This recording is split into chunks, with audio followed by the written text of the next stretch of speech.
dasar bumi di bawah tidak terselidiki, demikianlah juga aku tidak akan menolak segala keturunan Israel. Karena segala apa yang dilakukan mereka, demikianlah firman Tuhan. Sesungguhnya waktunya akan datang, demikianlah firman Tuhan, bahwa kota itu akan dibangun kembali bagi Tuhan dari menara Hananel sampai pintu gerbang sudut. Kemudian tali pengukur itu akan merentang terus sampai ke bukit Gareb lalu membelok ke goa.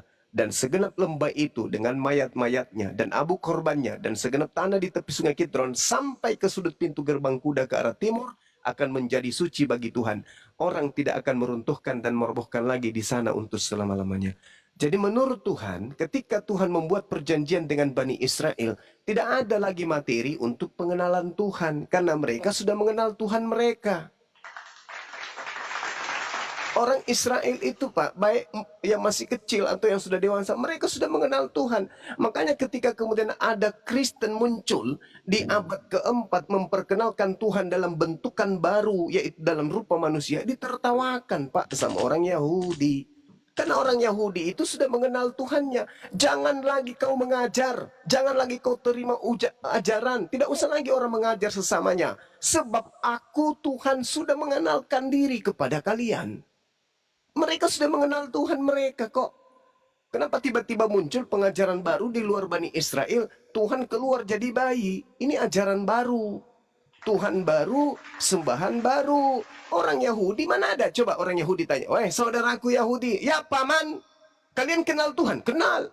Namanya siapa? Ini. Bagaimana hakikatnya? Ini. Mereka udah kenal, kok tiba-tiba ada Tuhan muncul berupa bayi, Pak. Jadi itu tak masuk akal, karena dalil di kitabnya saudara Yahudi kita, perintah Tuhannya, jangan lagi kau mengajarkan kenalilah Elohim, sebab mereka semua besar kecil mengenal aku. Jadi nggak usah lagi buat Tuhan baru gitu loh maksudnya. Nah, jadi kalau Anda mendapat pandangan baru, Yesus itu Tuhan juga, ilahi juga, manusia juga. Ini ajaran dari mana lagi ini, Bang? Itu hanya khusus untuk non-Yahudi. Tuhan baru yang diajarkan oleh Paulus kepada non-Yahudi. Sebagaimana pengakuannya di dalam Galatia 1 nomor 16. Aku diutus untuk memperkenalkan Tuhan Yesus kepada non-Yahudi. Jadi Tuhan baru.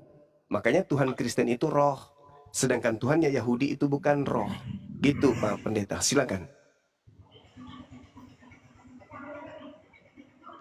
Sebentar ya, istri saya mau keluar dulu. Kan Pak Pendeta. Sebentar, istri saya mau. Kemana Pak?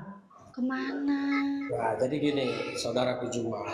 Siap. Kalau saudaraku Juma memperlihatkan ayat ini kepada orang Yahudi, ini adalah bahasa nubuatan. Di orang Yahudi itu sampai hari ini masih menanti kehadiran Mesias. Iya, Mesias, oke. Tapi tidak menanti kehadiran Tuhan. Mesias, Pak. Orang Yahudi itu sampai hari ini masih menanti kehadiran Mesias. Ya, Mesias mereka itu Daud. Menolak kemesiasan Yesus Kristus. Mesias mereka itu Daud. Ya, jadi ayat yang Yeremia yang saudara Juma kutip ini berhubungan dengan eskatologi Yahudi, penggenapannya itu pada peristiwa kerajaan 1000 tahun. Nah, jadi itu penggenapan di mana di situ Allah akan tinggal diam bersama dengan mereka. Begitu. Makanya di Yesaya pasal yang saya mesti lihat Alkitab. Yesaya itu mengenai janji tentang kerajaan 1000 tahun.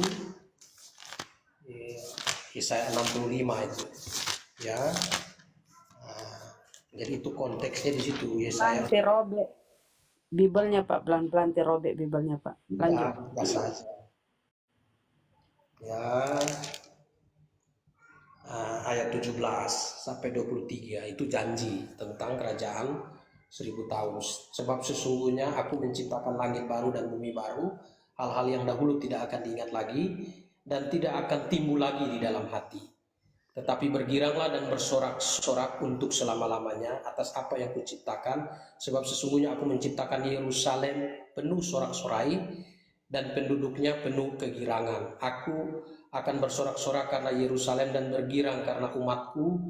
Di dalamnya tidak kedengaran lagi bunyi tangisan dan bunyi erang pun tidak. Di situ tidak akan ada lagi bayi yang hanya hidup beberapa hari atau orang tua yang tidak mencapai umur suntuk. Sebab siapa yang mati pada umur 100 tahun masih akan dianggap muda, dan siapa yang tidak mencapai umur 100 tahun akan dianggap kena kutuk. Mereka akan mendirikan rumah-rumah dan mendiami juga. Mereka akan menanami kebun-kebun anggur dan memakan buahnya juga. Mereka tidak akan mendirikan sesuatu supaya orang lain mendiami, dan mereka tidak menanam sesuatu supaya orang lain memakan buahnya. Sebab umur umatku akan sepanjang umur pohon, dan orang-orang pilihanku akan menikmati pekerjaan tangan mereka. Mereka tidak akan bersusah-susah dengan percuma, dan tidak melahirkan anak yang akan mati mendadak, sebab mereka itu keturunan orang-orang yang diberkati, dan anak cucu mereka ada beserta mereka. Maka sebelum mereka memanggil aku sudah menjawab. Ketika mereka sedang berbicara, aku sudah mendengar. Nah, itu gambaran dari kerajaan 1000 tahun. Jadi kalau yang dikutip di Yeremia itu penggenapan bagi orang Yahudi. Itu peristiwanya bukan sekarang. Peristiwanya itu pada peristiwa kerajaan 1000 tahun, yaitu pada waktu mereka punya keyakinan bahwa keturunan Daud akan muncul, akan menaklukkan semua bangsa, dan mereka akan menguasai dunia, dan dunia ini akan menjadi milik mereka. Itu janjinya, itu eskatologi, begitu. Nah, mengenai Yesus adalah Tuhan, itu keyakinan, ya, keyakinan di mana Yesus itu menggenapi kurang lebih 500 nubuatan perjanjian lama mengenai Mesias di dalam dirinya. Itu. Jadi ada 500 itu, ada satu buku yang mencatat itu, nubuatnya dihubungkan. Ayat ini hubung ini, ayat ini hubung ini, ayat ini hubung ini. Ya itu. Jadi gitu. Ya, saya kira cukup sampai di sinilah ya Bang Jumaya. Saya lihat saudaraku ini juga orang baik. Biarlah kita nanti terus belajar ya. Nanti ada waktunya. Ya, saya lihat orang baik, saya kayaknya ya mungkin lah ada diskusi khusus lah ya. Oke ya Bang Jumaya. Jadi berakhir kita. Boleh dilanjutkan. Didengar dulu Bang, baru tuh kalau mau turun dengar dulu apa penyampaian Bang Suma. Oke? Ya, Nah, silakan. lanjut Gurunda. Iya. Jadi yang saya sampaikan ini jelas di dalam kitab Yeremia. Kalau Anda kemudian mengalihkan bahwa itu adalah nubuatan, saya rasa perjanjian baru Tuhan kepada Bani Israel itu kan jelas tuh Bang. Aku akan memasukkan hukum Taurat ke dalam batin Bani Israel dan Bani Yehuda. Kan itu poinnya. Lalu kemudian orang Israel terkait dengan pengajaran Tuhan kepada mereka, mereka tidak perlu lagi mengenali Tuhan lain karena mereka sudah kenal Tuhan mereka. Makanya orang Yahudi itu sebelum adanya Kristen, orang Yahudi itu sudah mengenal Tuhan. Mereka sudah menuhankan Eloa Abraham, Eloa Ishak, Eloa Yakub. Dan itu bukan anak Maria, bukan Yesus. Sedangkan orang Kristen ya membawa konsep baru. Eloa Abraham datang kemudian mengambil rupa manusia. Padahal itu tidak ada hubungannya. Orang-orang Yahudi ketika diceritakan tentang ajaran Kristen adanya Tuhan menjelma menjadi manusia, mereka tertawa.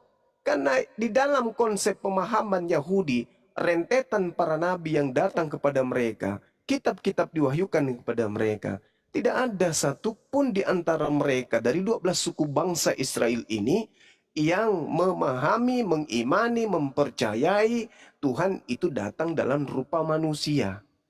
Mesias yang mereka tunggu itu adalah manusia yang diurapin, bukan Tuhan yang datang dalam rupa manusia.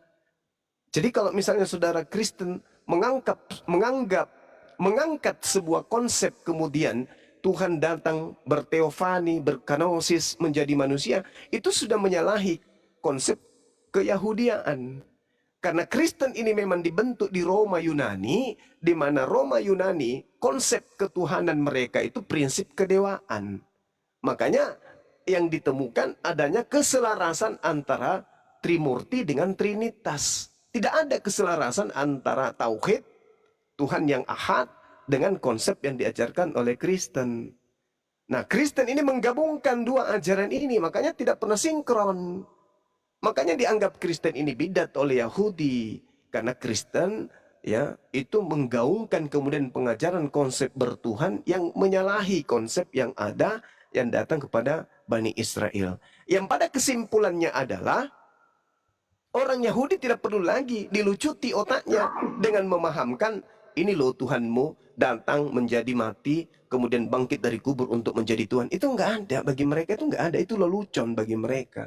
Tapi sesuatu yang dahsyat bagi orang Roma. Tuhan mati, bangkit dari kubur, menjadi sembahan. Itu dahsyat bagi orang Roma. Karena Roma kuno, Romawi kuno, Yunani kuno memang mengajarkan konsep animisme, politeisme. Yaitu menyembah sembahan yang mereka katakan sebagai dewa, roh-roh. Sedangkan Yahudi enggak. Makanya benangnya itu terputus. Ibarat jembatan terputus antara pengajaran nabi-nabi ke tengah Bani Israel dan ajaran Kristen itu ada jurang yang sangat jauh pemisahnya. Nah itulah yang terjadi. Jadi kalau kita berbicara mengenai sembahan Bani Israel, kata Tuhan di tengah-tengah Bani Israel dalam kitab Yeremia, jangan lagi, tidak usah lagi kalian mengajar sesama kalian ya tentang mengenal aku. Karena kalian sudah mengenal aku. Gak perlu lagi ada yang mengajarkan tentang kalian, tentang Tuhan. Karena kalian sudah mengenal aku. Jadi nggak perlu lagi. Makanya ajaran Kristen itu berdiri sendiri, terpisah dari ajaran nabi-nabi Yahudi. Kenapa? Ya karena Tuhan mengatakan nggak perlu lagi kalian saling mengajarkan tentang mengenal Tuhan, karena kalian sesungguhnya sudah mengenal aku. Jadi Kristen ini menjual Yesus bukan ke Yahudi. Ada nggak kemudian orang-orang penulis-penulis Bible ini menuliskan untuk orang Yahudi? Nggak ada. Theophilus yang mulia bukan orang Yahudi. Ya kan? Paulus sendiri mengaku bukan untuk orang Yahudi. Jadi semua ajaran Kristen itu berpacu kepada non-Yahudi. Nah, ada satu data yang biasa saya sampaikan, yaitu Kisah Para Rasul 21, nomor 15 sampai nomor 26. Ketika Paulus mengajarkan ajaran Kristen kepada orang Yahudi yang tinggal di tengah-tengah bangsa asing, begitu masuk kembali ke Yerusalem, Paulus bertobat dari pengajaran itu. Nah, artinya kalau hari ini orang Yahudi bertaubat berdasarkan Kisah Para Rasul 21, maka orang Kristen sah-sah saja melanjutkan ajaran Paulus. Sah. Kenapa? Ya untuk menggenapi ajaran Yesus. Adanya serigala nyamar domba. Adanya orang yang tanggapi itu. Saya boleh Iya, tanggapi. silakan. Nah, jadi begini. Jadi kekristenan itu sebenarnya dijelaskan bahwa orang-orang Yahudi itu berpegang pada hukum Taurat. Nah, hukum Taurat itu diberikan untuk menuntun pada janji. Jadi imannya orang Kristen itu beriman pada janji. Janji di mana sesudah manusia jatuh di dalam dosa, di situ ada janji. Ya, janji Allah kepada manusia akan mengirim juru selamat. Jadi keturunanmu akan meremukkan kepala ular. Jadi keturunan. Nah, janji itu sebelum juru selamat itu datang, itu disimbolkan dengan ibadah korban. Jadi siapapun yang ingin diselamatkan, dosanya diampuni, dia beriman kepada juru selamat yang akan datang. Ambil seekor domba, domba dikorbankan dengan ayah sebagai imam awalnya. Tapi kemudian karena banyak ayah yang menyimpang, akhirnya dipilih satu ayah yang sangat beriman, yaitu Abraham, membentuk satu bangsa, yaitu bangsa Israel. Jadi bangsa Israel ini dipercaya untuk menjaga janji itu. Dengan apa? Karena sebagai bangsa yang besar, maka diturunkan hukum Taurat. Ya, dalam hukum Taurat itu hukum kebangsaan. Makanya hukum Taurat itu ada hukum moral, hukum upacara, hukum sipil. Jadi antara hukum iman dengan hukum bernegara itu terikat semua. Dalam hukum moral terikat dengan hukum agama, semua diikat. Itu untuk menjaga janji juru selamat. janji juru selamat yang disimbolkan dengan domba. Makanya orang-orang Israel ketika berbuat dosa, mereka datang kepada imam yang adalah suku Lewi. Lalu mereka meletakkan tangan, mengaku dosa, domba dikorbankan. Domba itu simbol dari juru selamat yang akan datang. Nah, Yesus Kristus yang kami imani, kami percaya bahwa dialah juru selamat yang dijanjikan itu. Dialah domba yang sesungguhnya. Jadi ketika Yesus datang kepada Yohanes 1:29, Yohanes menunjuk kepada Yesus berkata, lihatlah anak domba Allah yang menghapus dosa dunia. Ya, jadi Yesus itu anak domba Allah yang menghapus dosa dunia. Jadi dia datang itu untuk menggenapi janji yang disampaikan Allah kepada manusia di dalam Kejadian 3 ayat 15. Nah, itu yang kami pegang. Sedangkan Israel itu dipilih Allah untuk menjaga janji dengan diberikan hukum Taurat. Jadi bukan hukum Taurat itu yang menyelamatkan mereka, tetapi janji itu yang menyelamatkan mereka. Makanya dijelaskan bahwa tidak ada satu orang pun yang bisa melakukan hukum Taurat, karena dalam aturan hukum Taurat, satu salah semua salah. Lakukan 9, satu salah semua salah. Jadi waktu itu Tuhan pakai Israel sebagai bangsa menjaga ibadah korban dengan diturunkan hukum Taurat. Israel jadi tiang penopang dan dasar kebenaran. Lalu dijanjikan kepada Israel bahwa Mesias itu akan datang, ya, akan datang dari antara mereka. Maka kemanapun orang Israel pergi, disuruh doanya itu kiblatnya harus ke Yerusalem seperti Daniel. Nah, itu kiblatnya. Untuk apa? Untuk selalu ingat janji bahwa Mesias itu akan datang dari Yerusalem.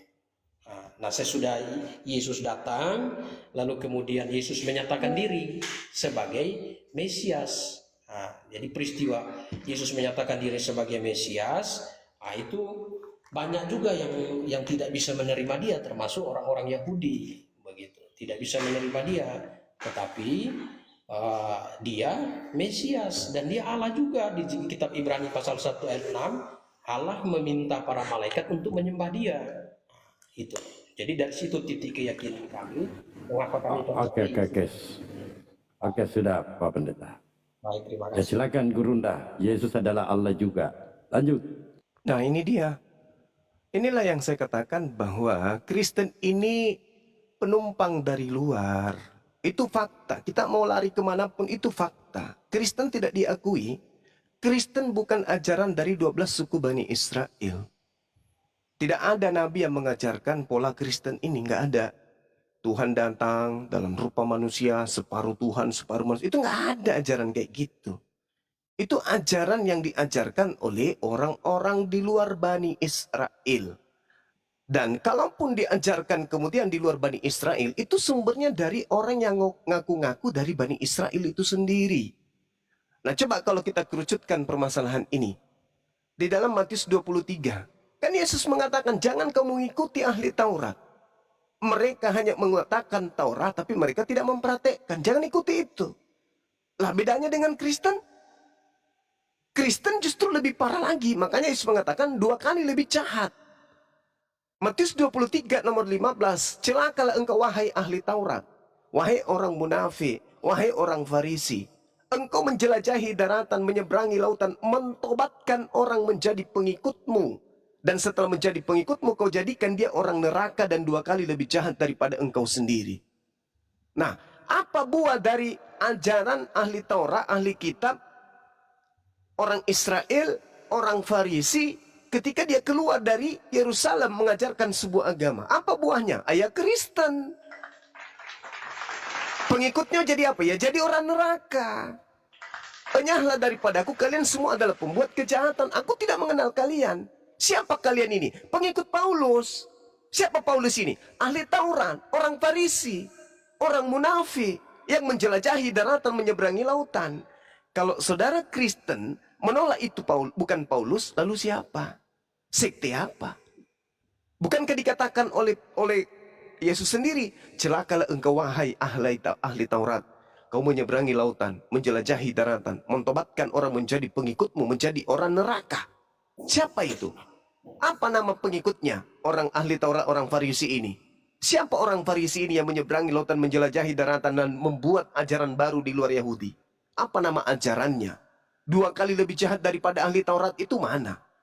Ahli Taurat sejahat-jahat mereka. Mereka ahli Taurat tidak pernah mengajarkan Tuhannya datang dibunuh untuk dosa para pendurhaka. Tapi orang di luar dari Bani Israel yang hasil daripada pengajaran orang Farisi, yang orang neraka, mengajarkan Taurat itu batal dan Tuhannya yang berfirman di dalam Taurat itu datang dari menjadi manusia dan mati pula tuh dibunuh oleh manusia itu sendiri. 2 kali lebih jahat. Kalau itu bukan Paulus dan itu bukan Kristen, lalu mana? Siapa yang menggenapi itu? Ada. Ada orang Farisi yang membuat sekte baru di luar Yahudi yang 2 kali lebih jahat daripada orang Yahudi. Sejahat-jahatnya Yahudi, mereka tidak pernah menggantikan Tuhannya Abraham. Tapi ada kelompok yang kemudian menggantikan, bukan cuma menggantikan Tuhannya Abraham, tapi menggantikan hukum-hukum Tuhannya Abraham. Siapa dia? Kalau bukan Paulus, lalu siapa? Kalau bukan Kristen, lalu apa? Karena hanya ada satu sumber di luar Yahudi, yaitu orang Farisi. Dan hanya ada satu kelompok yang dihasilkan dari orang Farisi, dia Kristen, Katolik. Lalu berubah, diprotes, jadi Protestan. Sampai ke bawah, terpecah, jadi Mesianik, jadi Saksi Yehova, jadi Advent. Itu sumbernya dari mana? Semua berpola dari akar yang sama, yaitu Katolik. Katolik ini dari mana? Dari orang Farisi. Sebentar, Bang Firman. Ya, silakan.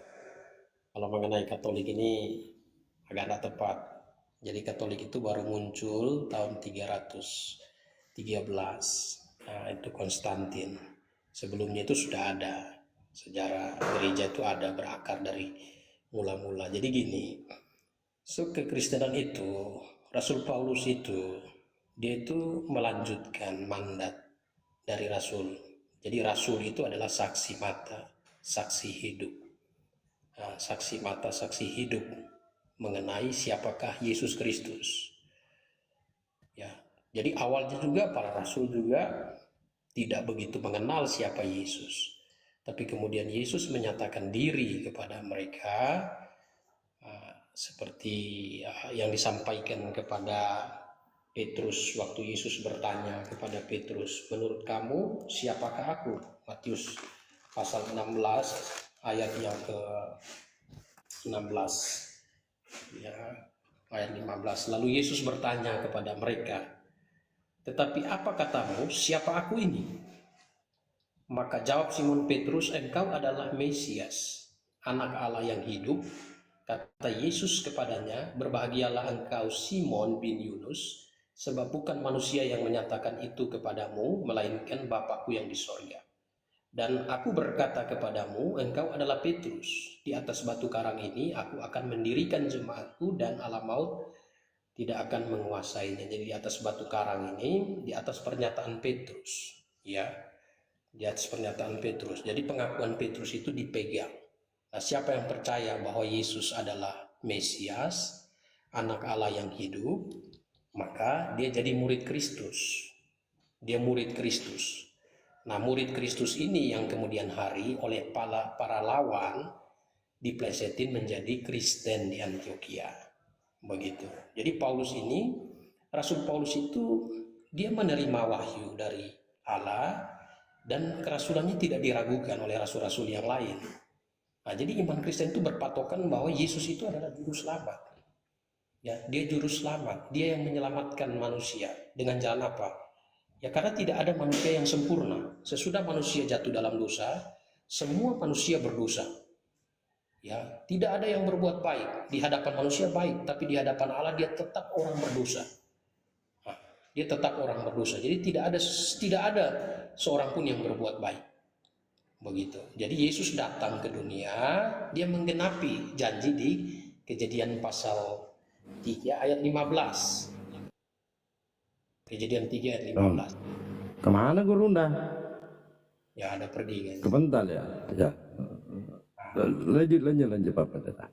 Nah, jadi kejadian pasal menggenapi Kejadian 3 ayat 15. Jadi Yesus datang itu sebagai juru selamat. Sedangkan bangsa Israel, ya, bangsa Israel itu dipakai untuk menjaga janji. menjaga jarak. Makanya gereja, Yesus ketika gereja dimulai, sistem ibadahnya berubah. Nah, ibadahnya tidak lagi beribadah secara ritualistik, simbolistik, atau jasmania. Jadi ibadahnya itu secara, Yesus berkata kepada perempuan Samaria di Yohanes 4 ayat 23, saatnya akan tiba dan sudah tiba, penyembah-penyembah yang benar akan menyembah Bapa dalam roh dan kebenaran. Jadi ibadahnya itu secara hakikat. Nah, makanya di Kolose 2 ayat 16-17 dijelaskan, jangan orang menghukum kamu mengenai makanan, bulan baru, ataupun hari Sabat. Semuanya itu hanya bayangan dan wujudnya adalah Yesus. Nah, Yesus ini siapa? Izin Pak Pendeta, izin karena Gurunda belum naik. Coba disambung tuh datanya yang di bawah tuh. Ya, kamu akan saatnya menyembah Bapak bukan dari tempat ini. Tuh di bawahnya itu. Kamu menyembah apa yang tidak kamu kenal. Kami Ada menyembah. Gurunda. Ada Gurunda. Kami menyembah apa yang kami kenal. Yesus menyembah Pak ya. Silakan Gurunda. Ya, jadi Ibu tanya ya kami di situ merujuk kepada gini, orang Israel itu sesudah Salomo mati, kerajaan Israel itu terbagi dua. Tunggu dulu Pak Pendeta ya. Teman-teman di bawah di tap-tap layar, coten-coten jangan main report ya. Di sini diskusi santai loh, diskusi santun, tidak ada saling menghujat. Ya lanjut. Ya, jadi kerajaan Israel itu terbagi dua. Sesudah Salomo wafat, kerajaan Israel itu terbagi dua, Israel Utara, Israel Selatan. Yang utara itu ibu kotanya Samaria, dan sebelah situ, yang selatan itu ibu kotanya Yerusalem. Ya, oke Pak Pendeta. Silakan Gurunda. Jadi ketika Yesus bicara Sudah Pak. Samaria yang Iya, ini terlalu melebar ya, terlalu melebar gitu ya. Kalau orang Kristen berbicara itu terlalu melebar, seakan-akan Kristen itu dari Yesus gitu loh. Semuanya dicocok-cocokkan, kitabnya Paulus dicocokkan ke agama Yesus, ajaran Yesus. Begini aja saudara, tolong tunjukkan kepada saya di mana Yesus itu mengaku diutus untuk non-Yahudi, ada nggak? Yesus Mengaku diutus untuk orang non-Yahudi. Karena kami enggak, ya, kami butuh itu. Silakan Pak. Secara eksplisit tidak ada kalimat seperti itu. Tapi kalau secara implisit ada. Kalau dia diutus hanya kepada domba dari Bani Israel, ada nggak? Ada. Nah, malaikat pun berkata di dalam Lukas 1:33, dan ia akan menjadi raja atas kaum keturunan Yakub sampai selama-lamanya, dan kerajaannya tidak akan berkesudahan. Dia akan menjadi raja untuk Bani Yakub. Yaitu kerajaan mesianik, itu belum digenapi. Nah, itu dia makanya saya katakan bahwa ada nggak pengakuan Yesus bahwa Yesus ini untuk Bani di luar daripada Bani Israel. Ya, karena begini saudara, maaf. Selama ini ketika pendeta berbicara mengenai Yesus, itu kami merasa dibohongi. Kenapa merasa dibohongi?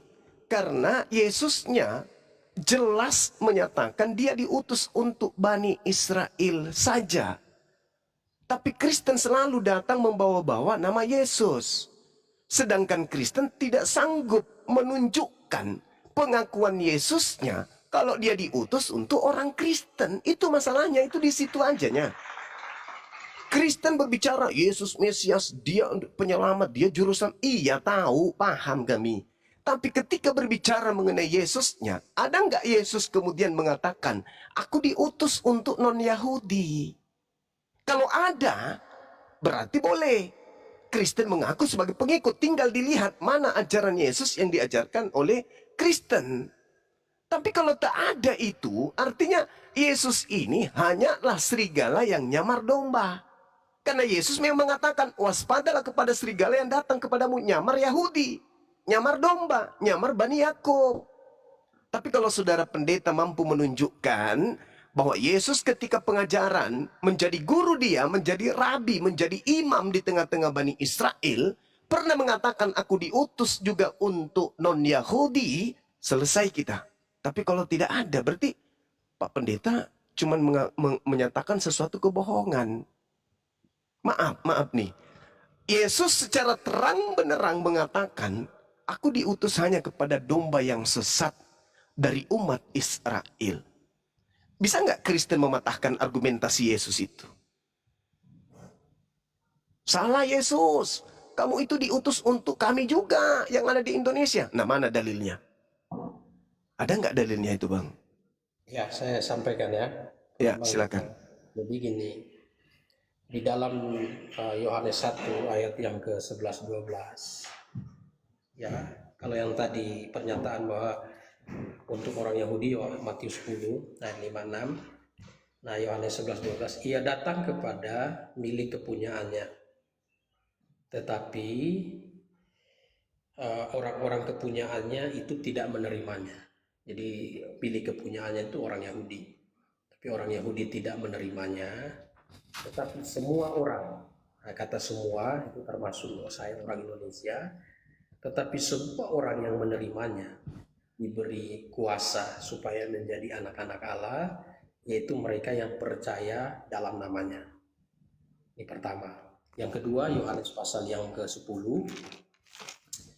Yohanes pasal yang ke-10 ayat yang ke-14, ini Yesus yang ngomong, akulah gembala yang baik, dan aku mengenal, Yohanes pasal 10 ayat 14 sampai 16.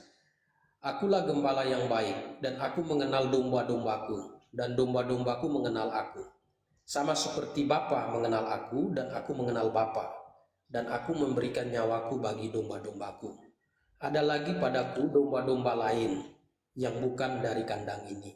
Domba-domba itu harus kutuntun juga, dan mereka mendengarkan suaraku, dan mereka menjadi satu kawanan dengan satu gembala. Nah ini ya, jadi inilah keyakinan kami bahwa Israel, Yesus datang untuk Israel, tetapi Israel menolak dia di Matius pasal 11. Ya, Matius 11 itu ada pernyataan Yesus Kristus sendiri. Ya, Matius pasal 11 ayat 12 sampai 14. Sejak tampil Yohanes Pembaptis hingga sekarang, kerajaan Allah diserongkan dan orang yang menyerongkan mencoba menguasainya. Sebab semua nabi dan kitab Taurat bernubuat hingga tampil Yohanes. Dan jika kamu menerimanya, ialah Elia yang akan datang itu. Jadi orang Israel telah dijanjikan mengenai kehadiran Nabi Elia. Jadi Elia datang, buka jalan, dia buka jalan, baru Mesias datang. Nah, tapi bukan reinkarnasi, karena kekristenan tidak percaya reinkarnasi. Makanya Yesus sendiri mengakui bahwa Yohanes itu adalah Elia dalam Matius 17. Ya. Jadi Matius 17 ayat 11 sampai 13. Ini Tuhan Yesus jawab Yesus, memang Elia akan datang dan memulihkan segala sesuatu. Dan aku berkata kepadamu, Elia sudah datang, tetapi orang tidak mengenal dia dan memperlakukan menurut kehendak mereka. Demikianlah juga anak manusia menderita oleh mereka. Mereka ini orang Yahudi. Pada waktu itulah mengertilah murid-murid Yesus bahwa ia berbicara tentang Yohanes Pembaptis. Nah, jadi itu runtutannya. Runtutan mengapa kekristenan itu percaya bahwa Yesus itu adalah Mesias. Karena kami percaya Yohanes. Oke, jangan kemana-mana dulu Pak Pendeta. Bawa-bawa kemana-mana, jangan dulu. Ini yang dipertanyakan dari Bansuma tadi. Ya, perkara domba-domba. Silakan Gurunda. Siapakah domba-domba itu? Baik Bang, jadi gini, ketika saudara mengambil Yohanes 1, Yesus datang kepada milik kepunyaannya Bani Israel, tetapi orang-orang kepunyaannya itu tidak menerimanya. Tetapi semua orang yang menerimanya diberinya kuasa supaya menjadi anak-anak Elohim, yaitu mereka yang percaya dalam namanya. Ini pengakuan penulis Yohanes. Tidak membatalkan pengakuan Yesus, aku diutus hanya kepada domba yang sesat dari umat Israel. Tidak membatalkan. Ini hanya pengakuan penulis buku Yohanes. Tetapi semua orang yang menerimanya diberinya kuasa supaya menjadi anak-anak, yaitu mereka yang percaya dalam namanya. Sekarang permasalahannya adalah, apakah semua Bani Israel itu menolaknya? Tidak. Buktinya murid-muridnya percaya sama dia. Berarti yang dimaksud di sini adalah semua orang yang percaya kepada Yesus. Percaya dalam skala apa? Skala pengajaran Yesus itu sendiri. Bukan percaya kepada pengajaran Paulus. Itu satu. Kemudian ketika saudara membawa Yohanes 10. Akulah gembala yang baik. Aku mengenal domba-dombaku. Domba-dombaku mengenal aku. Sama seperti Bapa mengenal aku. Dan aku mengenal Bapa. Dan aku memberikan nyawaku bagi domba-dombaku. Ada lagi padaku domba-domba lain yang bukan dari kandang. Kandang di sini aule. Aule artinya halaman. Halaman Yerusalem atau rumah Yerusalem. Di luar tanah Yerusalem masih ada juga domba. Apa domba ini? Domba itu Bani Yakub. Tak ada hubungannya dengan Kristen. Yang dimaksud domba itu Bani Yakub. Coba Anda lihat di dalam Yeremia 50 nomor 17. Yang dimaksud domba adalah Bani Yakub. Bukan Bani Yakub. Ngaku-ngaku domba itu adalah serigala nyamar domba. Anda baca juga di dalam Yehezkiel 5 nomor 12. Domba keturunan Bani Yakub dibuat berserak oleh Tuhan. Sepertiga kemudian. Kemana angin bertiup, ke sana Bani Yakub dihembuskan oleh Tuhan. Jadi domba-domba yang dimaksud Yesus, domba di luar kandang, itu adalah Bani Yakub yang di luar halaman Yerusalem. Makanya di dalam Matius 10 nomor 5 nomor 6, Yesus berpesan kepada ke-12 muridnya, jangan ke bangsa lain, tetapi pergilah kepada domba-domba yang sesat dari umat Israel saja. Jadi kalau umat Israelnya ada di Indonesia, pergi ke Indonesia, temui Bani Israel. Kalau Bani Israelnya ada di Singapura, ke Singapura, temui Bani Israel yang ada di sana. Bani Israelnya ada di Papua, ke sana ke Papua, cari Bani Israel yang ada di sana. Bukan ke bangsa lain. Jadi orang Kristen ini tidak memiliki legitimasi. Yang pertama Yohanes 1 nomor 1. Orang kepunyaannya menolak, tapi masih ada orang yang menerimanya, yaitu murid-muridnya. Dan Yesus mengatakan, dan penulis Yohanes mengatakan, dan semua orang yang menerima. Menerima apa? Menerimanya sebagai Mesias. Bagi siapa? Bagi Bani Israel. Karena Yesus datang bukan untuk Mesias seluruh dunia. Dia datang sebagai Mesias untuk Bani Israel.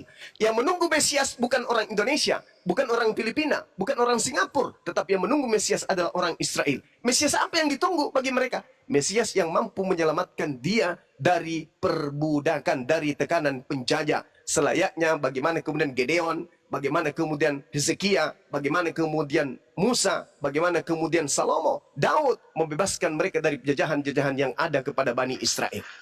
Nah, kemudian Yohanes 10 ini, aku gembala. Domba-dombaku kemudian mendengarkan suaraku. Yohanes 10 nomor 17-nya itu sangat jelas itu. Bapa mengasihi aku, dan seterusnya. 27-nya dikatakan dalam Yohanes 10, dikatakan bahwasanya domba-dombaku mendengarkan suaraku. Orang Kristen mendengar enggak suara Yesus? Enggak. Yang mereka dengar suara gereja, suara bapak-bapak gereja. Yesusnya bersuara kepada Bani Israel. Mereka mengenal aku, dan aku mengenal mereka. Dan mereka mengikuti aku. Nah, sekarang orang Kristen ini menyembah Yesus ikut siapa? Makan babi tidak bersunat ikut siapa? Ibadah minggu ikut siapa? Ke gereja ikut siapa?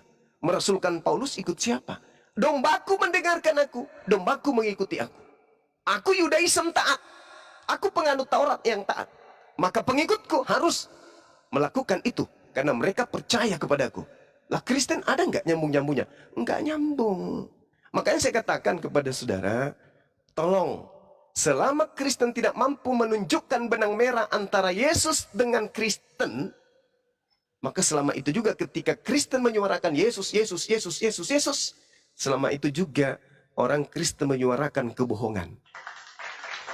Kecuali, sabar bang, sedikit lagi, 30 detik. Kecuali Kristen mengakui bahwa Yesus yang kami ikuti, Yesus yang kami sembah adalah makhluk yang datang kepada Paulus, bukan makhluk yang datang kepada Bani Israel yang anak Maria, tetapi makhluk yang datang kepada Paulus mengajarkan konsep kepada Paulus untuk menuhankan Yesus yang datang kemudian kepadanya. Nah, itu baru Kristen tidak berbohong. Tapi kalau masih membawa-bawa Yesus yang mengajarkan Injil ke tengah Bani Israel, anak Maria, selama itu juga Kristen dikatakan sebagai pendusta. Karena Yesus tidak mengajarkan ajarannya untuk non-Yahudi. Yang mengajarkan ajarannya untuk non-Yahudi adalah makhluk yang datang kepada Paulus yang mengaku Yesus. Nama sama, oknum yang berbeda. Demikian.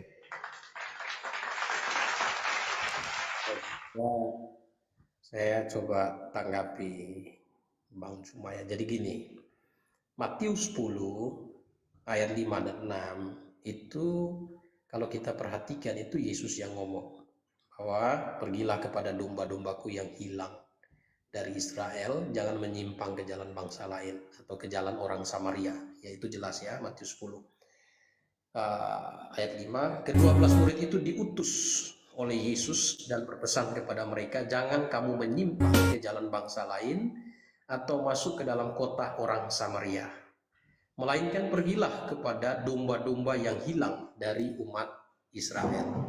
Jadi orang Samaria juga tidak boleh sebenarnya di Matius pasal 10. Tapi kemudian amanat ini direvisi di Matius 28 ayat 19 sampai 20. Jadi Yesus sendiri yang ngomong. Ya. Jadi dia ngomong di sini Matius 28 ayat 19 sampai 20 dibilang, karena itu pergilah, jadikan semua bangsa muridku dan baptislah mereka dalam nama Bapa dan Anak dan Roh Kudus, dan ajarlah mereka melakukan segala sesuatu yang telah kuperintahkan kepadamu, dan ketahuilah aku menyertai kamu senantiasa sampai kepada akhir zaman. Jadi di Matius 10 di situ Yesus utus khusus murid-muridnya untuk orang Yahudi. Bahkan jangan pergi ke jalan orang Samaria. Tetapi sesuai dengan Yohanes tadi 1 ayat 11, ia datang kepada umat kepunyaannya. Jadi berita tentang Yesus sebagai Mesias disampaikan kepada orang Yahudi. Tetapi umat kepunyaannya tidak menerimanya. Nah, tidak menerimanya. Jadi memang Petrus orang Yahudi. Ya, dan rasul-rasul lain itu Yahudi. Tetapi yang dimaksud di sini penerimaan orang Yahudi itu di situ itu menerima Yesus sebagai Mesias, Yesus sebagai raja mereka. Untuk apa? Untuk menggenapi nubuatan eskatologi yang dicatat dalam Daniel 9 ayat 24 sampai 27. Ada 70 kali 7 masa. Ya. Dari firman itu dikeluarkan. Jadi ada 7 kali 7 masa, kemudian ada 62 kali 7 masa, kemudian ada 1 kali 7 masa. Tetapi orang Yahudi secara bangsa, kalau secara pribadi ya ada secara bangsa untuk menggenapi Daniel pasal 9 ayat 24 sampai 27 itu menolak. Mengapa? Karena manusia diciptakan dengan kehendak bebas memilih, tetapi tetap ada konsekuensinya. Mereka memilih untuk menolak Yesus sebagai Mesias secara bangsa. Maka karena penolakan mereka, bangsa-bangsa lain mendapatkan kasih karunia. Makanya Matius 28 itu Yesus sendiri yang ngomong, pergilah, jadikan semua bangsa muridku. Ya, jadikan semua bangsa murid. Nah, dari sejak itulah pemberitaan Injil itu mulai disampaikan kepada semua bangsa. Nah, makanya di dalam Efesus pasal 3 ini adalah misteri yang tidak pernah disingkapkan di dalam eskatologi Yahudi. Kalau menurut eskatologi Yahudi, itu 7 kali 7 masa, itu 49 tahun dari firman itu dikeluarkan, dihitung mulai dari firman keluar. Zaman Nehemia, tembok itu dibangun 49 tahun, kemudian ada 62 kali 7 masa, itu 434 yang nanti bisa dikali, ya, itu dari kota itu dibangun, ya, Bait Allah kembali dibangun. Nah, kemudian sesudah itu raja itu yang diurapi itu akan disingkirkan. Nah, kalau orang Yahudi menerima Yesus waktu itu, maka akan masuk ke 1 kali 7 masa. 1 kali 7 masa itu ditunda. Nah, itu dalam eskatologi Yahudi, dan sampai hari ini orang Yahudi masih berpegang pada eskatologi mereka. Ya, tetapi mereka melihat ada penundaan. Nah, dan penundaan itulah yang kemudian Yesus sebelum naik ke surga, dia nyatakan, pergilah jadikanlah semua bangsa muridku. Nah, mengenai Paulus artinya Paulus itu ada Petrus juga. Petrus, ada rasul-rasul yang lain masih hidup sejaman dengan mereka dan tidak menolak kerasulan Paulus, dan semua yang ditulis Paulus diterima oleh Petrus. Di dalam 2 Petrus 3 ayat yang ke 15-16, Petrus tegaskan bahwa surat Paulus itu adalah ilham Allah, tapi ada orang yang tidak memahami kemudian memutarbalikkan untuk kebinasaannya. Jadi mengenai Rasul Paulus ya, kerasulannya itu tidak diragukan oleh rasul-rasul yang lain, kecuali dalam rekonstruksi peristiwa ada penolakan dari rasul-rasul itu. Nah itu bisa jadi, tapi tidak ada begitu. Jadi itulah, itu nyambungnya keyakinan iman Kristen. Lalu mengenai ibadah, ya ibadah. Yesus sendiri bilang kepada perempuan Samaria, saatnya akan tiba dan sudah tiba, penyembah-penyembah yang benar akan menyembah Bapa dalam roh dan kebenaran. Artinya penyembahan di dalam masa gereja itu penyembahannya secara hakikat, tidak lagi diikat oleh waktu, tidak lagi diikat oleh tempat, tidak lagi diikat oleh cara. Kalau orang Yahudi kiblatnya itu ke Yerusalem, maka tahun 70 Yerusalem dihancurkan. Mau kiblat kemana? Ya, kemudian di Yerusalem kemudian berdiri Masjid Al-Aqsa ya, berdiri di situ. Kiblatnya mau kemana akhirnya? Tidak ada Yerusalem lagi. Nah, itu mengakhiri ibadah secara simbolistik, ritualistik, dan jasmania. Jadi keyakinan kami bangsa lain mendapat anugerah itu karena penolakan Israel. Gitu. Jadi begitu Bang Zuma. Oke, saya ambil dari yang terakhir. Kerajaan akan diambil daripadamu dan akan diberikan kepada bangsa lain yang akan menghasilkan buah dari kerajaan itu. Roh dan kebenaran. Roh ini khusyuk. Jangan seperti Yahudi. Jasad mereka beribadah, rohnya kagak. Matius 23. Mereka hanya menyuarakan saja, tapi mereka tidak mempraktekkan. Yang dimaksud roh ibadahnya itu khusyuk. Hatinya pun ikut, kalbunya ikut, rohnya ikut tunduk berserah diri kepada Tuhan pencipta langit dan bumi. Kebenaran ibadahnya itu harus bersandar kepada perintah Tuhan, bukan perintah manusia. Ibadah minggu perintahnya mana? Nyembah Yesus perintahnya mana? Makan babi, tidak bersunat, perintahnya mana dari Tuhan? Tak ada. Jadi mana aspek kebenarannya? Tak ada, hoax. Lalu roh, bagaimana mau khusyuk? Perintah yang dilakukan, proses yang dilakukan bukan perintah Tuhan. Khusyuknya di mana? Khusyuknya di mana? Yang disembah juga bukan Tuhan. Khusyuknya di mana? Itu yang pertama. Kemudian yang kedua, ketika Anda membawa Matius 28, Bang, Galatia 4, ini surat Paulus sendiri loh. Apa yang dikatakan oleh Paulus kemudian? Setelah genap waktunya, maka Tuhan mengutus anaknya yang lahir dari seorang perempuan dan takluk kepada hukum Taurat. Anaknya itu yaitu Yesus diutus untuk menebus mereka yang takluk kepada hukum Taurat. Orang Kristen takluk kepada hukum Taurat? Tidak. Sejak kapan Taurat itu untuk orang Kristen? Tak ada jalan. Taurat itu hanya untuk Bani Israel. Yesus datang untuk Taurat, menggenapi. Bahkan dikonsepkan di dalam Galatia 3, Yesus mati untuk menebus kemudian orang dari hukum Taurat.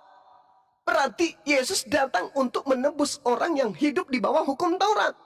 Kristen hidup gak di bawah hukum Taurat? Tidak.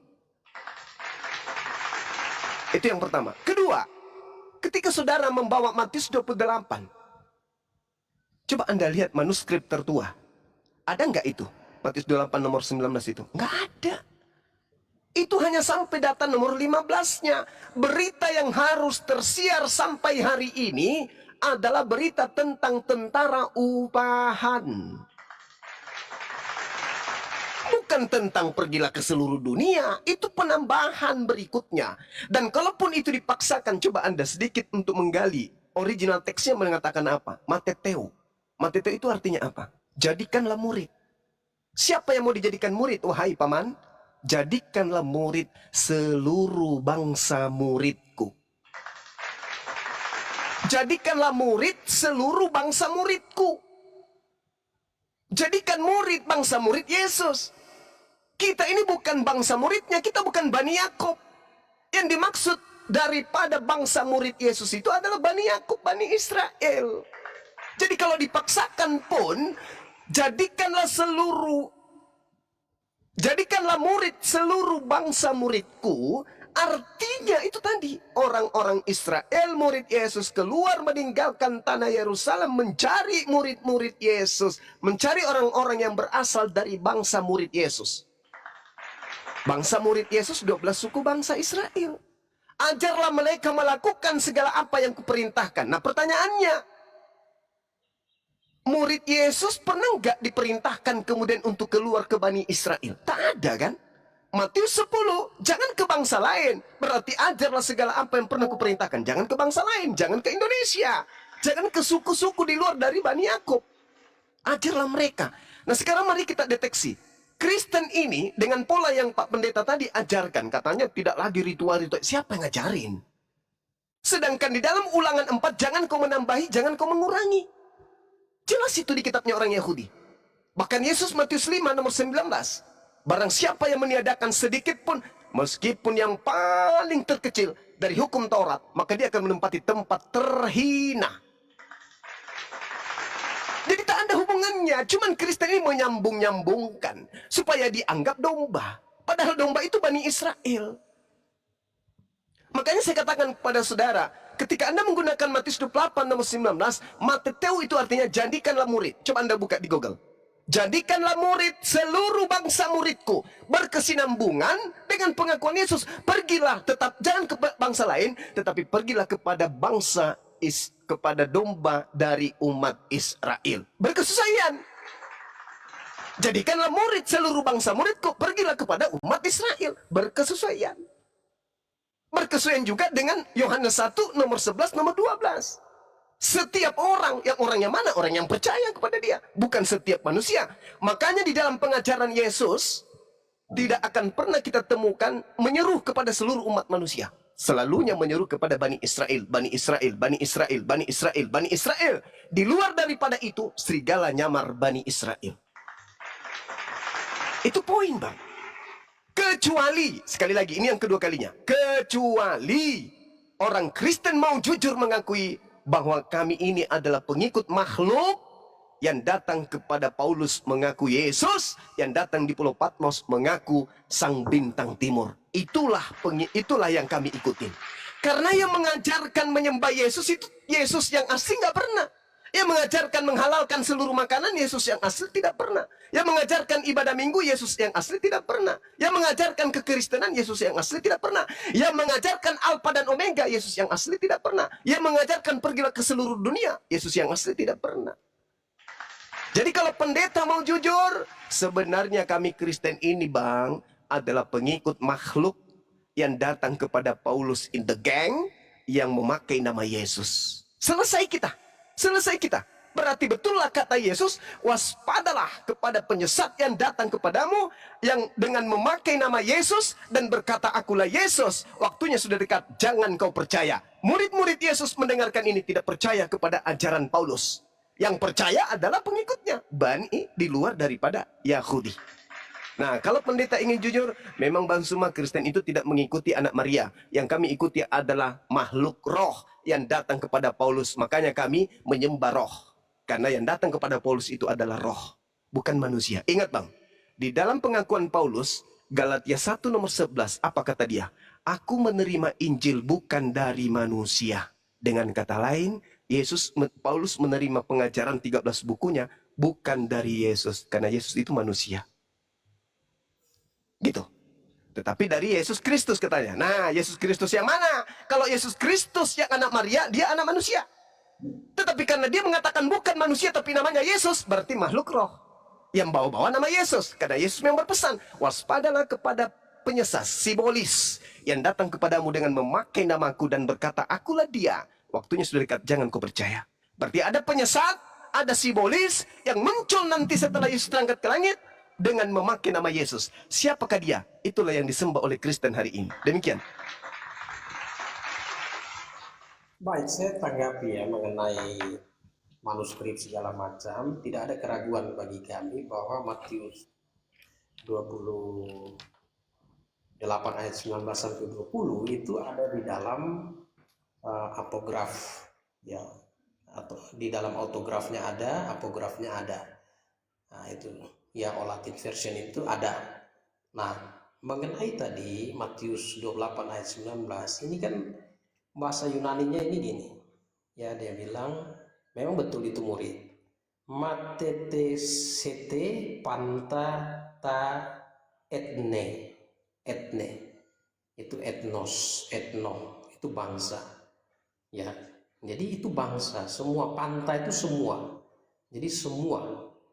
Ya, bahkan di sini dia pakai kata etne dari kata etnos yang artinya semua etnik. Ya. Jadi ini mandat dari Yesus atas apa? Karena Israel menolak dia. Nah, itu udah jelas kan Yohanes 1 ayat 11. Ia datang kepada umat kepunyaannya, tetapi orang-orang kepunyaannya tidak menerimanya. Tetapi barang siapa yang percaya kepadanya, ya, diangkat menjadi anak-anak Allah, yaitu mereka yang percaya dalam nama. Nah itu. Nah, lalu mengenai Yesus, ya, saya sudah katakan bahwa kalau mengenai hukum haram dan tidak haram, hukum haram ini kan diturunkan kepada bangsa Israel dalam Imamat 11 ayat 1 sampai 47. Ya, sebelumnya di zaman Nuh dalam kitab Kejadian pasal 9 itu diizinkan semua makanan boleh makan kecuali yang ada darahnya. Nah, itu dalam iman Kristen. Jadi Kejadian pasal 9, ya, saya zaman Nuh ini ya. Jadi Nuh ini tidak mengharamkan makanan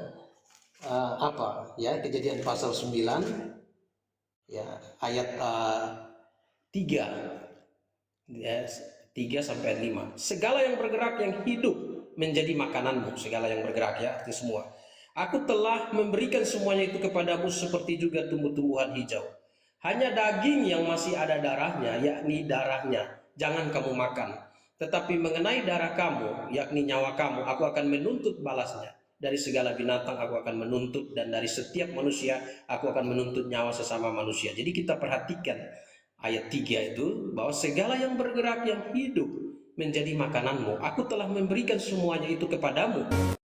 Seperti juga tumbuh-tumbuhan hijau. Hanya daging yang masih ada nyawanya, yakni darahnya, jangan kamu makan. Jadi mengenai makanan, larangan makanan ini berhubungan dengan ibadah simbolistik. Jadi waktu itu kemudian direvisi lagi di Imamat pasal 11 ayat 1 sampai 47. Di situ ada makanan halal dan haram. Ya, peristiwa penciptaan di Taman Eden, makanannya apa? Tumbuh-tumbuhan yang berbiji. Tetap sesudah manusia jatuh dalam dosa, zamannya dulu diizinkan makan semua yang bergerak, kecuali yang masih ada darahnya tidak boleh. Lalu sampai kepada zaman Israel ada larangan makanan haram dan halal. Nah, Yesus sendiri ya di dalam Markus pasal 7 ini mengenai makanan. Jadi item per item saya bisa jelaskan ya. Markus pasal 7 ayat 19, karena bukan yang masuk ke dalam hati tetapi ke dalam perut lalu dibuang di jamban. Dengan demikian ia menyatakan semua semua makanan halal.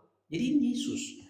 Ya Yesus. Mengapa? Karena Yesus datang untuk menggenapi hukum Taurat. Ini gini. Tidak ada satu manusia pun yang bisa melakukan hukum Taurat secara sempurna, karena satu salah semua salah dihitung.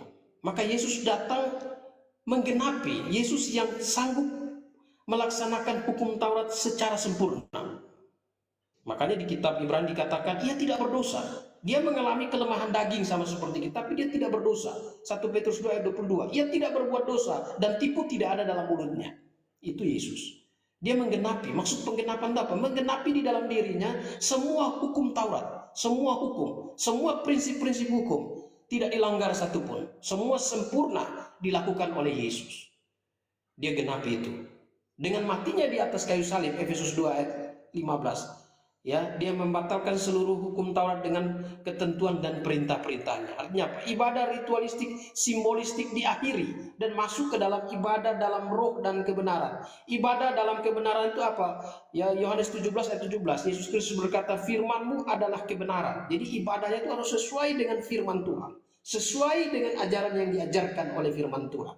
Dalam roh, berarti ibadahnya itu secara spiritual, ya secara rohani. Makanya Yesus berkata kepada orang Kristen, bahkan di Kolose 2 ayat 23, ya peraturan-peraturan itu walaupun nampaknya penuh hikmat, ibadah buatan manusia tidak ada gunanya selain memuaskan hidup duniawi. Jadi ibadah yang bersumber dari pikiran manusia, bersumber dari ajaran manusia, itu tidak dibenarkan di dalam iman Kristen. Ya, dalam roh artinya apa?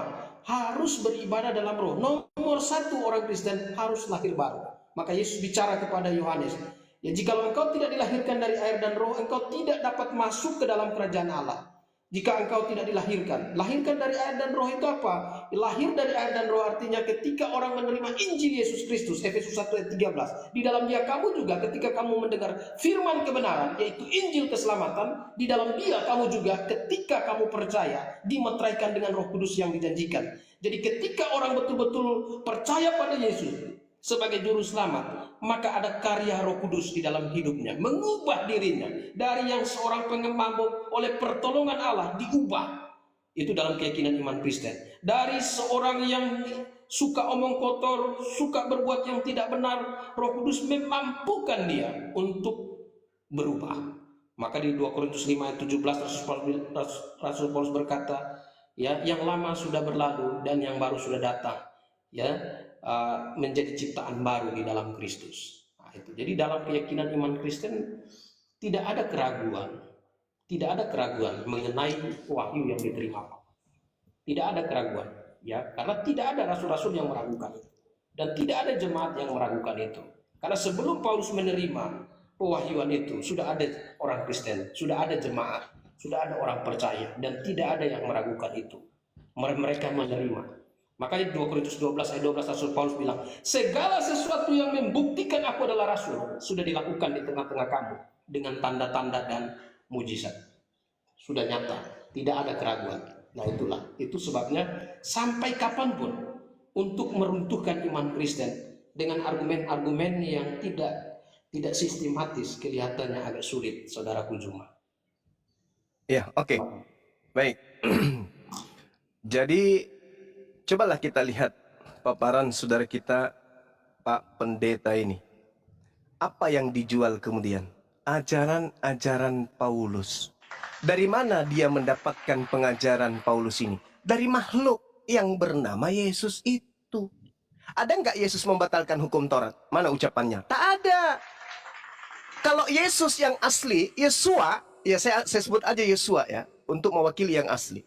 Kalau Yesua mengajarkan siapapun yang meniadakan setitik pun meskipun yang paling terkecil, maka dia akan menempati tempat terendah. Itu Yesua. Bagaimana dengan Yesus? Mati dia. Jadi korban. Mati di atas salib. Demi untuk orang pendurhaka. Kata siapa? Kata Kristen. Padahal yang mati ini adalah orang yang dikutuk. Dikutuk oleh Tuhan. Tapi dijadikan kemudian beberapa puluh tahun, beberapa ratus tahun kemudian, yang disalib yang adalah orang kutuk ini, dijadikan sebagai simbol penebusan dosa oleh orang Kristen. Oleh siapa? Lagi-lagi oleh makhluk yang datang pada Paulus.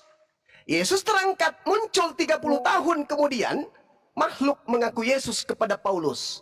Akulah Yesus yang kau aniaya. Siapa makhluk ini? Dialah yang menuntun orang Kristen sampai hari ini.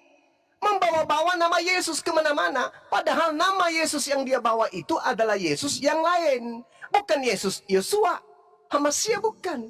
Tapi Yesus sang bintang timur, Halal bin Zakar. Makanya muncul bisikan kepada Paulus. Hei Paulus, ya paman ajarkan kepada pengikutmu. Apa itu paman? Dengan matinya Yesus di atas tiang salib, dia telah membatalkan segala perintah Tuhan dan segala ketetapan ketentuan yang ada di dalamnya. Hayo, siapa yang berani kemudian mengajarkan ini? Hukum Tuhan yang datang kepada Nabi Musa batal dengan korban darah manusia. Ada Tuhan meminta darah manusia? Tak ada. Tak ada. Ada Yesus mengajarkan korban manusia? Tak ada. Bahkan Yesus mengatakan, iblis pun, Yohanes 14 nomor 30, iblis pun tidak mampu sedikit pun kemudian mencelakai aku. Iblis tidak bisa menyentuh aku. Iblis tidak bisa merusak aku. Kata siapa? Kata Yesus. Berarti yang dirusak iblis di atas tiang salib itu siapa? Orang terkutuk. Kemudian Pak Pendeta coba lihat. Kalau kita tanya sama saudara kita Pak Pendeta ini, dari mana Anda mendapatkan ilmu? Satu hukum Taurat ditinggalkan maka semuanya batal. Pasti dia jawab dari Paulus. Coba aja nanti kalau saudara kita ini mau menjawab. Tidak ada itu dalam hukum Taurat. Satu batal, batal semua, tak ada. Itu konsep bisikan makhluk yang datang kepada Paulus. Nanti coba minta dalilnya. Di mana tertulis? Satu batal semua. Itu tertulis di mana? Pasti dari surat-surat Paulus. Hasil bisikan makhluk halus yang mengaku Yesus kepada Paulus ini. Nah, kemudian ketika Anda mengatakan Yesus itu tidak pernah melakukan pelanggaran terhadap hukum Taurat, saya kasih data kepada saudara. Yang memetik gandum pada hari Sabat itu siapa? Yang mengambil keledai orang tanpa izin sama empunya itu siapa? Yang memanggil ibu kandungnya dengan panggilan wahai perempuan itu siapa? Yang tidak pernah memanggil ibunya dengan panggilan mama itu siapa? Yang mengatakan bahwa orang yang datang sebelum aku semuanya adalah perompak dan perampok itu siapa? Yang mengatakan dalam Yohanes 3 nomor 13 tak ada seorang pun yang naik ke surga selain daripada aku itu siapa? Bukankah itu bohong? Karena Raja-Raja 2 nomor 11, Elia jauh lebih dulu naik ke surga daripada Yesus. Lalu kemudian, adakah di dalam kitabnya Yahudi yang mengajarkan bahwa nebus dosa itu kudu wajib dengan manusia? Yesus, ada? Tidak ada. Tidak ada sama sekali. Ulangan 18, jangan kau menyerahkan anakmu kepada dewa Molok, sebab aku Tuhan yang akan menghabiskan, melenyapkan orang-orang yang mempersembahkan anaknya kepada dewa Molok. Jadi ajaran-ajaran yang Anda anut, Anda coba kawinkan dengan ajaran Yahudi. Nggak make, nggak cocok. Kalau orang awam mungkin. Ketika Anda berbicara, Yesus datang ke bumi menghapus kau. Ya, Yesus yang Anda maksud itu bukan Yesus Nabi yang datang kepada Bani Israel itu, bukan. Yesus yang Anda maksud itu Yesus yang datang di Pulau Patmos. Itu berbeda. Karena Yesus memang menubuatkan akan muncul Yesus palsu. Yesus palsu itulah yang melahirkan agama Kristen ini. Coba, ada nggak Yesus yang asli melakukan penginjilan? Saya kasih clue-nya. Yohanes 17 nomor 8. Segala firman, apa itu? Segala ucapan telah aku sampaikan kepada Bani Israel. Mereka telah menerimanya. Mereka tahu dengan pasti. Dan mereka percaya bahwa engkaulah yang telah mengutus aku. Seluruh firman setelah disampaikan oleh Yesus, menurut kesaksian Yesus, murid-muridnya telah menerimanya. Dan Yesus bersaksi, mereka yang telah menerima firmanku itu, benar percaya dan tahu dengan pasti bahwa aku adalah Rasulullah. Titik. Lalu bagaimana kesaksian Yesus tentang dirinya? Yohanes 5 nomor 36. Ada kesaksianku yang lebih penting dari kesaksian Yohanes Pembaptis. Apalagi kesaksian-kesaksian hanya pendeta. Yohanes Pembaptis aja kalah kesaksiannya dibandingkan Yesus. Apa kesaksian Yesus yang lebih penting dari Yohanes Pembaptis? Bahwa segala mujizat yang aku lakukan, mujizat itulah yang bersaksi tentang aku, bahwa aku adalah utusan Bapa. Bapa yang telah mengutus aku. Aku adalah Rasulullah. Kesaksian Yesus tentang murid Yesus. Yesus adalah Rasul. Kesaksian Yesus tentang Yesus. Yesus adalah Yesus Rasul. Dari mana Kristen mendapatkan ilmu? Yesus itu adalah Tuhan yang datang ke bumi, menjadi manusia, menebus dosa manusia. Dari mana? Dari makhluk halus yang mengaku Yesus juga.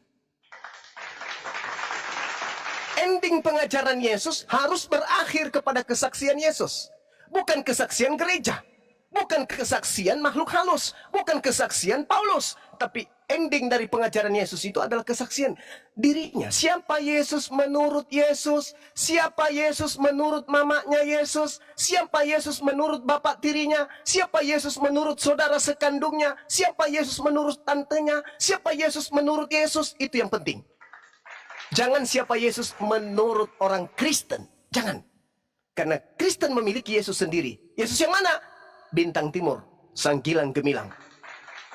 Siapa Yesus yang bintang timur ini? Selidik punya selidik. Kita baca dari Yohanes sampai Lukas, sampai Markus, sampai Matius. Kita baca. Baca sebaca-bacanya. Tidak ada pernah Yesus melakukan penginjilan di tengah-tengah Bani Israel mengaku sebagai bintang timur. Tidak pernah Yesus sedikit pun mengaku bukan manusia. Tidak pernah Yesus mengaku kemudian dia adalah bintang gemilang. Tidak pernah Yesus itu mengaku sebagai Helal bin Zakar. Dan Yesus sekali lagi, ini yang terakhir. Yesus sekali lagi tidak pernah mengajarkan kepada muridnya akan datang dalam rupa cahaya dan suara saja. Yesus mengatakan apa?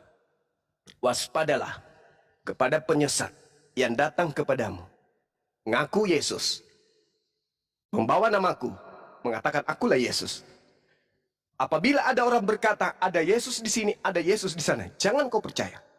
Sebab kedatanganku nanti yang kedua kalinya ditandai dengan cahaya yang terlontar dari timur sampai ke barat. Malaikat berkata dalam Kisah Para Rasul 1 nomor 11, Yesus yang kau lihat terangkat ke langit akan datang kedua kalinya sama seperti engkau melihat dia terangkat ke langit. Ketika kau melihat Yesus terangkat, apakah dengan roh saja? Tidak, paman. Lalu kau lihat dengan apa? Dengan jasadnya. Begitulah dia datang untuk yang kedua kalinya. Dia akan datang bersama dengan jasadnya.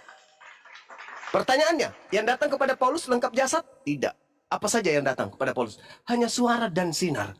Cahaya berarti, yes. Sedangkan Yesus berkata dalam Lukas 10:18, aku melihat iblis turun jatuh dari langit berupa cahaya.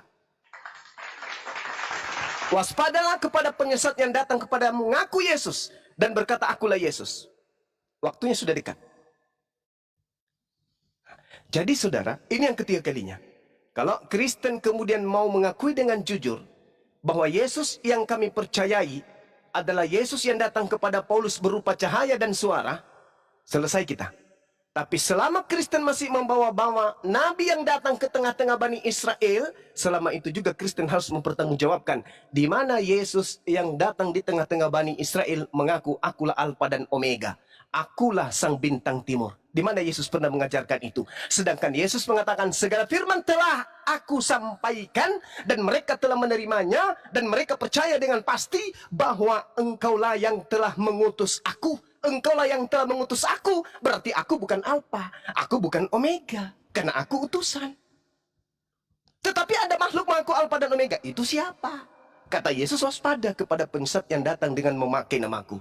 Kalau saudara mau mengakui bahwa Kristen bergerak dari penjuru bumi ke penjuru bumi yang lain dengan membawa bintang timur yang adalah Yesus yang datang kepada Paulus, itu berbeda dengan Yesus yang datang kepada Bani Israel, maka diskusi kita selesai. Tapi kalau masih membawa-bawa Yesus Nabi yang datang di tengah-tengah Bani Israel, yang mengajarkan Injil di tengah-tengah Bani Israel, maka selama itu juga kita akan tampil untuk mendiskusikan. Karena Kristen dan Yesus itu bukan suatu ajaran yang sama. Berbeda antara ajaran Yesus yang datang ke tengah-tengah Bani Israel sebagai Nabi dan Rasul, dan ajaran Yesus yang datang kepada Paulus yang adalah sang bintang timur dan Alfa Omega. Beda itu. Silakan.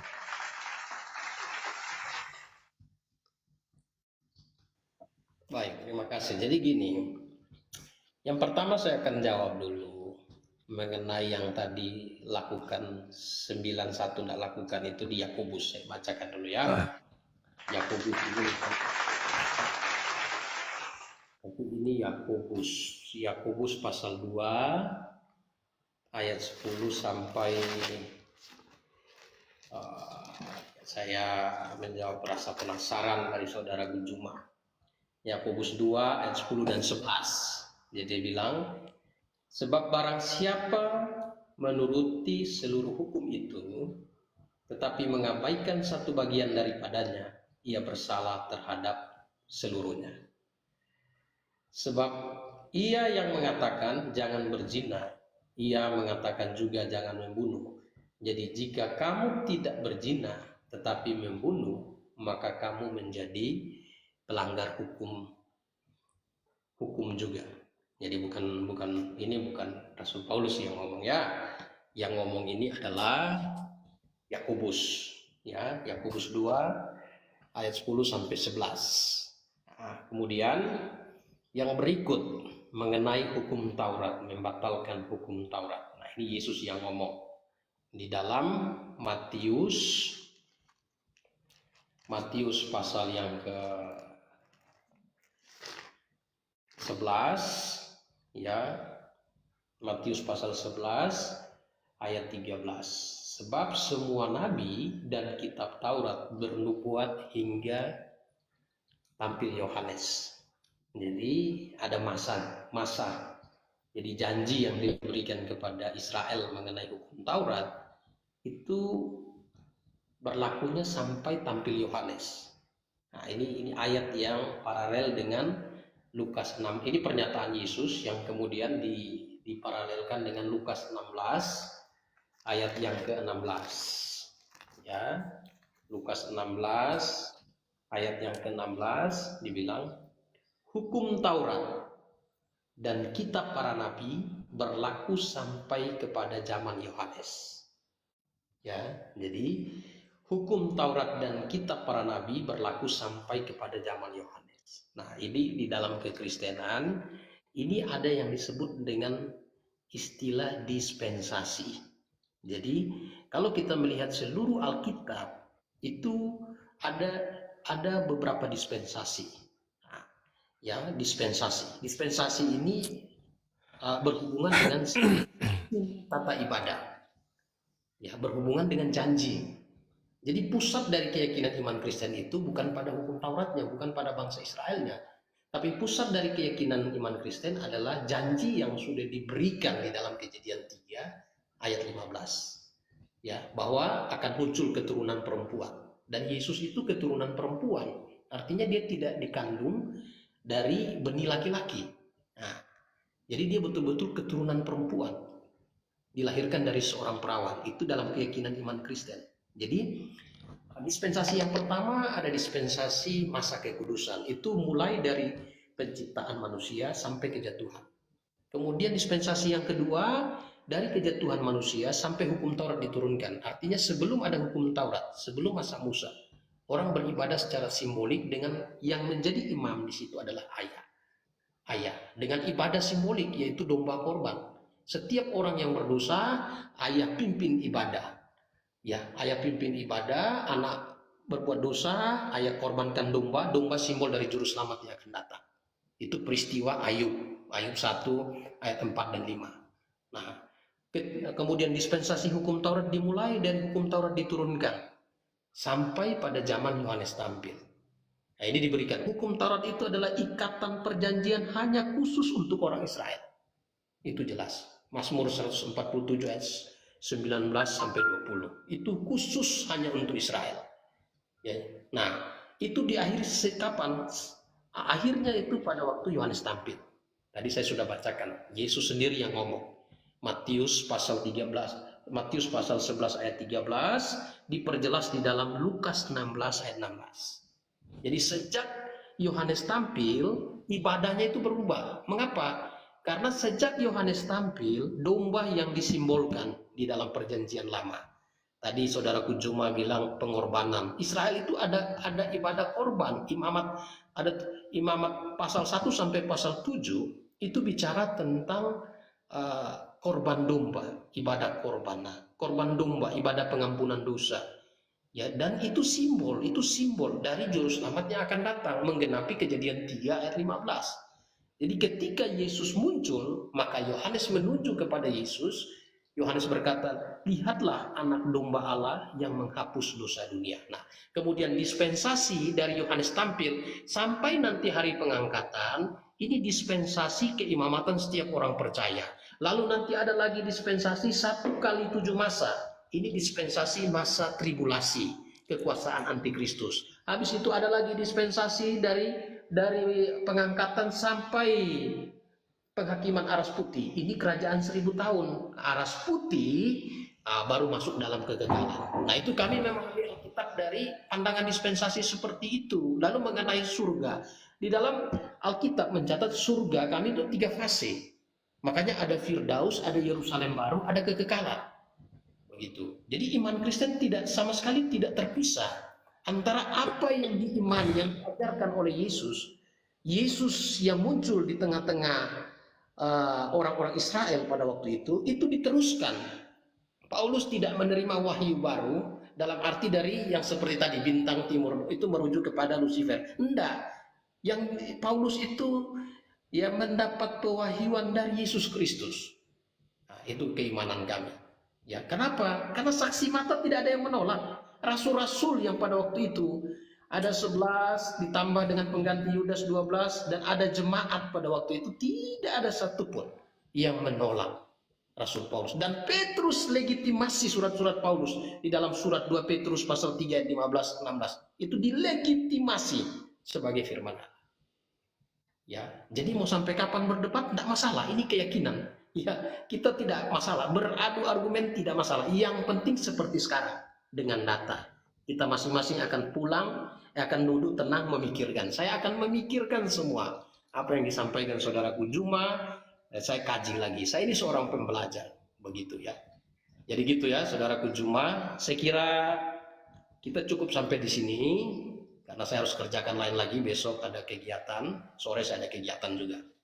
Ya di Kupang sudah hampir, waktu sudah hampir tinggal 15 menit lagi jam 3. Oke. Ya, silakan Bang. Kalau ini, jadi yang harus kita selesaikan ke depannya itu adalah, tadi Anda mengatakan bahwa di dalam Lukas 16, nomor 16, lagi-lagi asisten Paulus yang mengatakan hukum Taurat dan kitab para nabi berlaku. Saya ulang lagi ya. Berlaku. Berlaku hanya sampai zaman Yohanes. Berarti tidak kepada zaman Yesus. Berarti tidak boleh orang Kristen itu menjadikan penyaliban itu adalah nubuat dari Taurat, nubuat dari Yeremia, Yesaya 53. Karena ternyata kitab-kitab itu berlakunya hanya sampai Yohanes Pembaptis. Jangan lewatkan ke masa Yesus, nggak boleh.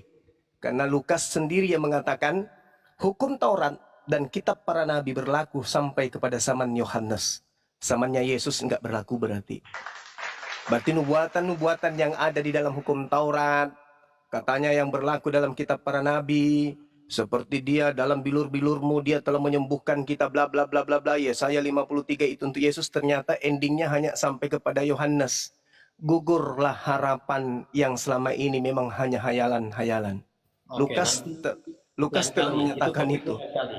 Iya, silakan nanti Anda memperlihatkan kemudian apakah masih berlaku kitab nabi-nabi kepada Yesus, sedangkan di situ hanya sampai Yohanes saja.